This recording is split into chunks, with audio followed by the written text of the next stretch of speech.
York is not for sale. 34-year-old Zohran Mamdani has surged ahead in the race for mayor of New York City, leaving longtime political heavyweights scrambling to catch up.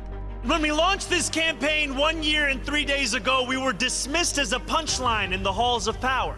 Let our words ring out so loud tonight that Andrew Cuomo can hear them in his $8,000 a month apartment. While leading in many polls, Mamdani's experience is limited compared to his opponents. Zohran, your resume could fit on a cocktail napkin. This is not a job for a first-timer. Any day, you could have a hurricane, God forbid, a 9/11, a health pandemic. God forbid another 9/11. Can you imagine Mamdani in the seat? Yeah, I could. He'd be cheering. It's another problem. But can you imagine that? Cuomo later said he thought the radio host was joking. The dream of every Muslim is simply be treated the same as any other New Yorker. And yet for too long, we have been told to ask for less than that and to be satisfied with whatever little we receive. No more. Hi there, I'm Linsey Davis. Thanks so much for streaming with us and welcome to All Access. With just about a week until voters decide who will be New York's next mayor, we got a chance to sit down with Zohran Mamdani, the state assemblyman who could be on the precipice of becoming one of the most famous politicians in America. We sat down with him here, but first we met up with him right after one of his campaign events for a ride on the subway. Thank you guys so much. Thank you. Thank you. Thank you. Have a lovely day. Mr. Mamdani, Hi, Linsey how are you? Davis, how are you? Such a nice pleasure. to meet you. Thank you. Mamdani has moved from underdog to frontrunner It is definitely a different life. in the New York City mayoral race. With strong numbers and momentum, How you doing? All right. he stands on the cusp of a historic win. Hit that button. Here we go. Come on. New mayor, baby. All day. Thank you, brother. After garnering the support of more than 545,000 New Yorkers in the primary and gradually gaining endorsements from figures in Democratic leadership. He's also become much more recognizable riding the subway these days. So how often is it, would you say, that you get that kind of welcome versus the hecklers? It's generally been an outpouring of support and excitement. And also, it wouldn't be New York City if you didn't have a heckler. One thing I love about our city is there are New Yorkers who sound like they're heckling me, but they're actually saying something supportive. Oh, is that right? So Okay. there's definitely people who heckle, but I've also had people who pull up in their car and be like, I'm voting for you. Yeah. And I'm like, okay, thank you. With a frown, right? Yeah, Yeah. I'm like, thank you very much. Mamdani's campaign went viral with a series of videos. I'm freezing your rent as next mayor of New York City. Let's plunge into the details. From jumping into the Atlantic Ocean fully clothed to promote a plan to freeze rent. Did you get a chance to vote on Tuesday? I didn't vote And why did you not vote? because I don't believe in the system anymore. To walking the entire length of Manhattan, to city biking. Communist! Communist! Mamdani skyrocketed from 1% in the polls when he initially launched his campaign 1 year ago. He's now the man to beat with about 1 week left until the election. What do you say to people who feel that the New York City subway system just isn't safe? You know, I've heard this from a lot of New Yorkers when I ask them where they feel least safe, and they mention the subway system. You know, there's two things of it. The first is we have to understand the statistics of safety on the subway system, and also that people don't live their lives through statistics, right? There is that safety that we have across our subway system, and the fact of the matter is that people don't feel it often because what they're actually naming is the mental health crisis, the homelessness crisis, and the fact that we're asking police officers who many of them signed up to join the department to take on serious crimes to now have to deal with these crises and failures of the social safety net. And so at the core of our vision for public safety is an innovative approach to create a department of community safety that would say police officers can focus on police work, and we're going to have mental health outreach providers actually focus on the mental health crisis across our subway system. Would you increase police everywhere? I've said that I think we have the right number of police officers in the department right now. We need to ensure that they can actually be doing police work. Oftentimes, I'll hear from officers, I'll see it myself, that when a tourist is in Times Square subway station, they have to ask someone which train is running. They're having to ask a police officer, we can't disentangle that from the fact that officers in 2020 had a response time less than 11 minutes. Now it's more than it's around 16. As we get on the train, we see a sight that's all too familiar to many New Yorkers during their commute. There's obviously a homeless gentleman on the train. Solution for that? There are about 4,300 New Yorkers who are homeless living on our subway platforms, our streets, our parks. And there's almost the same number of vacant supportive housing units in this city. So there's a lot of issues in politics that have to do with funding, a lot of issues that have to do with creating new infrastructure. There's also some that have to do with actually making the bureaucracy work, tackling the incompetence. Because right now, to have those vacancies while you have so many who are homeless, who are going through a mental health crisis, and not providing them those services, that's a shame. Born in 1991 in Uganda, Mamdani moved to New York at 7 years old. His mom, a filmmaker, his dad, a university professor. What did you think initially of New York City when you moved here as a 7-year-old? It was incredible. And it's a city that has given me the world. It's a city where I met my wife, a city where I got my citizenship, a city where I learned also what it meant to be a New Yorker. And to me, just being here on this train, so much of my life began on this train, the one train. The one? Because you grew up in Manhattan. Yep, I grew up on 118th in Riverside, and I would take the one everywhere. I would take the one up for high school to 231st, and to be back on this train looking to leave this city, it's part of why I'm running, which is because I love this city. How do you feel that the city has changed in that amount of time? New York City has always been an expensive place, but we are now the most expensive place in America. And the affordability crisis is such that people are being pushed out of this city. I mean, there are so many New Yorkers who have had to move. They live in Jersey City, they live in Connecticut, they live in Pennsylvania. There are so many people who work in this city who, after they finish their job, they then commute. It is a crisis, and I think for all of the concern about the potential of what we could stand to lose in the future, we're losing sight of the fact of who we're losing today. We're seeing an exodus of working people, and it's because we're pricing them out. So when you're growing up, your dad says, what would you like to be? Sell hot dogs, sanitation worker, or a police officer? You choose the sanitation worker. Why? I think the cleanliness of our streets is something I care deeply about. And it was also one of the most clear examples for me of what city workers do every single day to keep our streets clean. There are 300,000 municipal workers in New York City who every single day, no matter who the mayor is, they get up and they do their job and they keep the city running. And I think about sanitation, for many, it's the difference between a city that they want to live in and a city that they don't feel is taken care of. And one thing that I'm going to ensure is that in my administration, I'm not going to be cutting funding for sanitation. I'm just struck by the disparity. I have to go back again to, the gentleman who's homeless on this car that we're sitting on.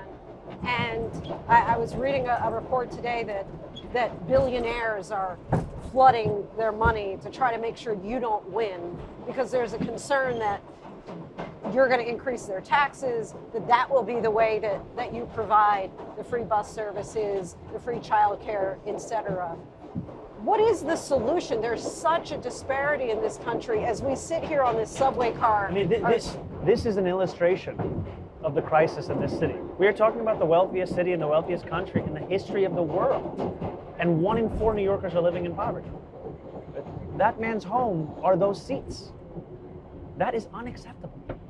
And yes, I do believe that raising taxes on the top 1% by 2%, raising the corporate tax to match that of New Jersey, I believe those are rational, sensible ways for us to raise the revenue to fund this affordability agenda. And I think it's necessary because this is the city we're living in right now, and it's not a city that we can accept any longer. It has to be a place that understands that public transit should be for public transit. Thank you, sir. I appreciate you. And that we should actually have housing for people who are looking for it. Not ask them to sleep on our trains. We pause for a moment, as after all, Mamdani says he is not taking any votes for granted. Oh my God, what the hell? Yo! What's going on? Yes, you can take a picture. Thank you so much. You're welcome, brother. You're the next. Thank you, brother. I appreciate you. During the primaries, you got more than 545,000 votes, a number of them young people. What do you think it is about you, about your message that resonates so much with the young? You know, one of the young people that I just met here on the train actually quoted back our corporate tax plan to me, and that was probably one of the best parts of today. I think part of it is that there's been a real condescension in the way that we speak to young people in politics.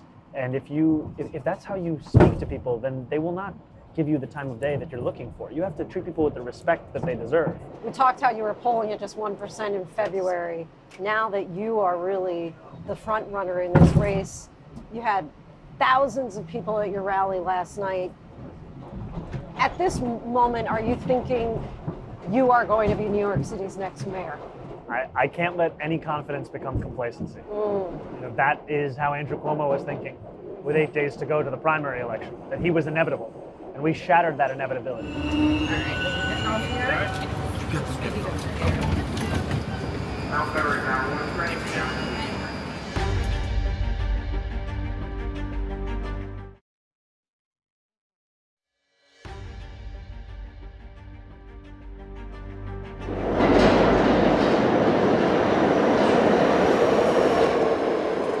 Hi guys.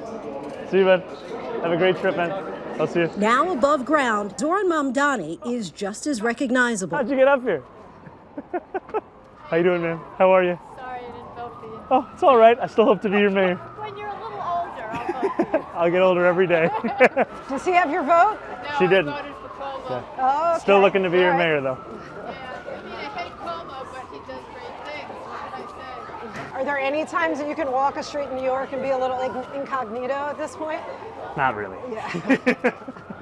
How do you adjusted to that? It is a different life, but so much of it is so exciting because this is the city that I love, and to have the opportunity to serve this city, to lead this city, and also to get the chance to meet New Yorkers across the 5 boroughs, it's really been a joy. What would the significance for you be of becoming the first Muslim mayor of New York? You know, I think. Thank you, guys. What's up, bro? Thank you, my man. Thank you. Thank you. Thank you, guys. Thank you, boss. Thank you. Appreciate you guys. Lots of Sorry, enthusiasm. lots of enthusiasm. I think it would show the fact that this is a city for all of us. You know, I've grown up in this city as a young Muslim man, and I've often been asked what it would mean for Muslims, and I've said that Muslims in the city want what every other New Yorker wants and deserves: equality and respect. What did your wife think when you said, I'm going to do it, I'm going to run? How you doing, brother? Thank you. Thank you. How you doing, man? Well, it's a decision we actually made together because it's one that transforms both of our lives. Right. And we sat and I told her, look, I think we have a chance of winning. It's a very small chance. I told her it was about 3%. But it will mean a different life. And she has been so incredible through it all. I really couldn't have done this without her. Okay, here we go. Here we go, Thank please. you, Luca. Thank you. Come on in, everybody. We got room. Got lots of room. And we are so pleased to have Zohran Mamdani with us. Thank you so much. Really appreciate the time and conversation continued from the subway. Obviously, this race has gotten really nasty. You've accused your opponent, Andrew Cuomo, of racist and Islamophobic attacks. He has said that you're trying to play the victim, but you're the real offender. How do you respond to that? Let's just go to what he actually said. This is a former governor who went on a radio show. The radio show host said that if there was another 9/11, I would be cheering it. Andrew Cuomo laughed and agreed. And it's been a number of days since then, and he's yet to apologize. That's not my description of his remarks as being Islamophobic. That is what those remarks are. And he then accepted the endorsement of Mayor Adams later that same day.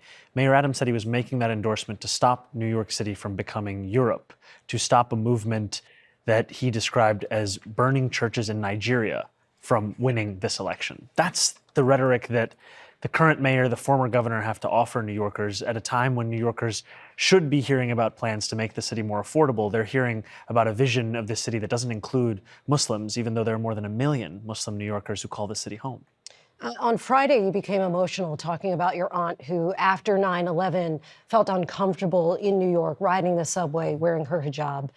To that, Vice President J.D. Vance said, according to Zohran, the real victim of 9/11 was his auntie who got some allegedly bad looks. Your reaction to that? It is Sadly unsurprising, but still shocking to see the vice president of this country try and make a cheap joke about Islamophobia when what New Yorkers want is a vision of a city that can come together. And coming together means honoring every single person who calls this city their home, not trying to pit people against each other as has become the norm in both Republican politics and now we're also seeing in Democratic politics as well. Of course, you're familiar with the letter that was signed by 1,000 rabbis, many with concerns about your candidacy. Of course, you've had a number of conversations with Jewish leaders. Have any of your views on Israel changed? You know, I have really appreciated those conversations that I've had with rabbis, with Jewish leaders, elected officials across the 5 boroughs. And those are conversations that have not only informed my understanding of what it means to root out anti-Semitism across the city, which we must do, but also the many different ways that we have to do it. It's not just increasing funding for hate crime prevention by 800%. It's not just ensuring that there's security outside of synagogues and temples on the high holy days. It also means actually implementing a curriculum called Hidden Voices that celebrates the breadth and the beauty of Jewish life and the history of this city. And I'm looking forward to being the mayor for every New Yorker, for every Jewish New Yorker, and not just those who actually vote for me, but anyone who calls the city home. Last year, there were more attacks on Jews here in New York City than anywhere else in the country. There are those who have said that you were too slow to denounce anti-Semitic slurs. What do you say to those? You know, I have been clear throughout this race and throughout my time in being in public life that there's no room for anti-Semitism in this city or in this country. And it pained me so deeply when I was hearing from a rabbi on Yom Kippur, after the horrific anti-Semitic attack in Manchester. He was asking, could you please send more police officers outside of our synagogue so that congregants can feel safe coming? And I said, absolutely. But what if that rabbi didn't have my number? How many more New Yorkers are made to feel as if their safety is dependent upon who they know? This should be something that every New Yorker knows will be a part of their life. That safety is what I will actually deliver for Jewish New Yorkers and for every New Yorker. Of course, we have the top 2 Democrats that hail from New York, Hakeem Jeffries, Charles Schumer. Hakeem Jeffries did not endorse you until last week. Chuck Schumer still has not. What do you make of that? You know, I've appreciated receiving Leader Jeffries' endorsement and the fact that our coalition to transform the most expensive city in the United States into one that's affordable continues to grow. And that conversation was actually at the heart of many times that Leader Jeffries and I spoke, was how to deliver this affordability and to do it for the shared set of constituents that we have. And I also say all of this knowing that the reason I sit in a chair across from you now as the Democratic nominee is not because of the number of endorsements that I've received, but because of the movement that we've built. 90,000 New Yorkers who've been knocking on doors, making phone calls. Those are the people who've built this campaign. Those are the people who will take us across the finish line. Of course, you've made a lot of promises that you're going to have free buses, free childcare. You're going to freeze rent on rent-stabilized homes. You said that you would do that by taxing the billionaires. Governor Hochul has said she's not on board with that. So how will you afford to get any of these programs done if you don't have the funds to do it? So I will continue to make the case as to why I think we need to increase taxes on the top 1% by 2%, why we need to raise the state's top corporate tax rate to match that of New Jersey. And in doing so, this would raise $9 billion. And that more than pays for our economic agenda and starts to actually Trump-proof our city. And I will make that case because I think it makes the most sense in the wealthiest city, in the wealthiest country in the history of the world, that we actually ensure we have the funding necessary to make it a place that New Yorkers can afford. And I'm looking forward to working with Governor Hochul because what the governor has been focused on is what we have been focused on, affordability. And she has been looking at universal child care as a necessity in this city and in this state, and I am looking forward to delivering it with her. You've described yourself as a democratic socialist. How do you define that, and how does it inform the way that you would run the city? You know, I think of what Dr. King said many decades ago. Call it democracy or call it democratic socialism, there must be a better distribution of wealth for all of God's children in this country. And it comes back to that belief in the innate dignity of each and every person in this city, and that it's city government's job to deliver them that which is necessary to live a dignified life. We're not talking about wants or likes, we're talking about needs. We know that New Yorkers need K through 12 education. It's free for everyone to have. But for some reason, we say that you can get priced out of childcare. For some reason, we say if you can't afford $22,500 a year, sorry, you're not going to be able to afford childcare in this city. We believe that public transit is something that should move the public around this city, and yet the fare today of $2.90 is out of reach for 1 in 5 New Yorkers. And so we say sorry. you won't be able to use this. It's time to actually live up to the ideals we already have. And to me, that is what it means to not only be a democratic socialist, but to be the mayor who leads this city. You've had some negative things to say about President Trump. He has called you a communist clown. How will you all work together if you are to become New York's mayor? Look, I've said time and again that if the president wants to speak about how we can actually deliver on the affordability message that was central to his presidential campaign, if we want to deliver on his promise for cheaper groceries, I will be there. I will be ready to speak on the phone. I'll be ready to meet in person. But if he wants to talk about how to advance his own agenda at the expense of New Yorkers here across the 5 boroughs, I will fight him in that. And I will do so because the people that I am beholden to are not his billionaire donors who are funding Andrew Cuomo's campaign. They are the New Yorkers, the 8.5 million people who call the city home. What do you do, though, if he does say, as he's threatened to do, have money taken away from New York City, the federal money taken away? That would be $7 billion for New York City to bring in the National Guard here into the city. How would you fight that? Well, I agree with NYPD Commissioner Jessica Tisch, who said that we don't need the National Guard in New York City. If the National Guard deployment was on the basis of crime, Donald Trump would be focusing on the 8 out of 10 states with the highest crime rates, but they all have Republican leadership, so he's not actually focused on them at all. What we need in this city is to have a federal government that is more focused on ensuring that Americans can retain their health care, can retain their SNAP benefits, don't have to line up on food pantries, and yet the Republican Party would rather shut down the government than ensure those things actually came true. I will use every single tool at my disposal to fight for New Yorkers. That means naming this authoritarian crisis for what it is. It also means using the courts, because a lot of times Donald Trump says things that we treat as if they are law just by virtue of the fact they come out of his mouth. That's not the case. And we saw in California, the mayor of LA, the attorney general, the governor, they came together, filed a lawsuit against the federal government's deployment of the National Guard. Judge found in their favor. And the attorney general there estimates that for every dollar they spent on legal fees, they recovered more than $30,000 in funds that would have otherwise been taken. Because at the end of it, it's not Donald Trump's decision of whether or not New York should have this money. This is money that we are owed here in this city. This is money that we're going to fight to receive. What do you think is the biggest misconception about you? The biggest misconception about me? I think there's a misconception in that the focus of my agenda is one of affordability. It's one that I've spoken to at length throughout this campaign. There is at times a misconception about me and also in our politics that I'm only speaking to a certain set of New Yorkers when I'm speaking about that I'm only talking to tenants, for example, and not homeowners, that I'm only speaking to New Yorkers who live in this neighborhood as opposed to that one. And for me, the affordability agenda, for it to have a real true meaning, it has to be universally applied. It means both at once freezing the rent for rent-stabilized tenants and taking on a broken property tax system. It means at the same time that we are talking about how we make buses fast and free, that we are also looking to help those New Yorkers who don't take the bus, right? This is a universal application of our politics, because too often what politics is characterized by are leaders who are looking only to serve those who already agree with them. I'm looking to serve everyone who calls the city home. Fairest criticism about you? Fairest criticism about me, that I don't know how to bench press. Wait, that's true or it's not true? It's true. You can run the tape. I clearly am not proficient. Our thanks to Zohran Mamdani for the conversation. This has been All Access. I'm Linsey Davis. Thanks so much for streaming with us.